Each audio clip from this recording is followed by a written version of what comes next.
तो ज़रा अल्ट्रासाउंड के अंदर हमारे पास अल्ट्रासाउंड होती क्या है। ये वो साउंड होती है जो कि हमारे पास हम सुन नहीं सकते, ठीक है।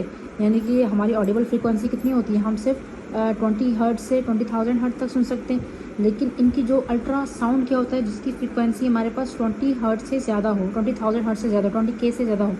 लेकिन जो अल्ट्रासोनोग्राफी के अंदर हम यूज़ करते हैं वो हमारे पास कितनी होती है, वो 1 मेगाहर्ट्ज से 20 मेगाहर्ट्ज तक के 2 मेगाहर्ट्ज भी कह सकते हैं, सही है। अब इसमें क्या होता है, बेसिकली इसमें साउंड का यूज़ किया जाता है और इमेज को क्रिएट किया जाता है। कैसे? तो जो हमारे पास अल्ट्रासाउंड में हम लोग जो अल्ट्रासाउंड में जो हम लोग वेव्स जनरेट होती हैं वो कैसे जनरेट होती हैं, तो वो हमारे पास एक प्रोब होता है, एक हमारे पास इस तरह का एक स्ट्रक्चर होता है जिसे हम प्रोब कहते हैं। यहाँ पर हमारे पास क्या, अल्ट्रासाउंड की जो वेव होगी वो जनरेट होगी कैसे, अल्ट्रासाउंड जो वेव्स निकलती हैं उस प्रोब के अंदर से, वहाँ पर क्या होता है, वहाँ पर एक पाइजो इलेक्ट्रिक इफेक्ट होता है। इसमें क्या होता है, बेसिकली देखो पाइजो इलेक्ट्रिक इफेक्ट में क्या होता है, इसके पास एक पाइजो इलेक्ट्रिक क्रिस्टल होंगे। पाइजो इलेक्ट्रिक क्रिस्टल नाम याद रखना है कि लेड जिरकोनेट टाइटिनेट, ठीक है, लेड जिरकोनेट टाइटिनेट ये क्रिस्टल होता है।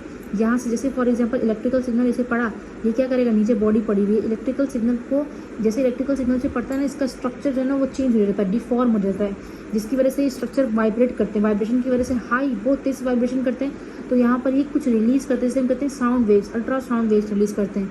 जब हाई फ्रिक्वेंसी के अल्ट्रासाउंड वेव रिलीज़ करते हैं तो क्या होता है, ये जाता है ऑर्गन्स के पास। अब क्या होता है, जो ऑर्गन्स के पास गया, फॉर सपोज ये मेरे पास क्या था, मेरे पास एक ऑर्गन था, पहले मेरे पास जो है ना वो सॉफ्ट टिश्यू था, नीचे हार्ड टिश्यू था। जैसे सॉफ्ट टिश्यू को डोज करके हार्ड टिश्यू पर पहुंचा, जैसे हार्ड टिश्यू और उसकी स्मूथ सरफेस से टकराया तो उसी एंगल से हमारे पास, यानी कि एक हमारे पास ये फॉर एग्जांपल ऐसे मैंने किया, ये इमेजिनरी लाइन है, यहाँ से आया, अब ये रिफ्लेक्टेड बैक होंगे, दोबारा से इस प्रोब के अंदर जाएगा, सही है।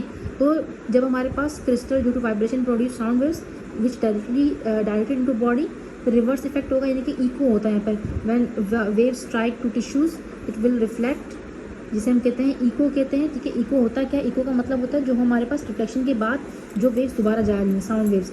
कि साउंड वेव जब जाएगी ऊपर की तरफ तो हमारे पास क्या होगा, साउंड वेव जैसे ऊपर की तरफ जाएगी प्रोब के पास, प्रोब के दोबारा से उसी जो हमारे पास लेड जिरकोनेट टाइटेनेट का जो क्रिस्टल है उस पर टकराएगी। जैसे ही उस पर टकराएगी तो दोबारा से वो वाइब्रेट करेगा और इस प्रोसेस में अब वो रिवर्स काम करेगा, इलेक्ट्रिकल सिग्नल बनाएगा और वो इलेक्ट्रिकल सिग्नल हमारी क्या बनाएगी, तस्वीर बना देगा, सही है।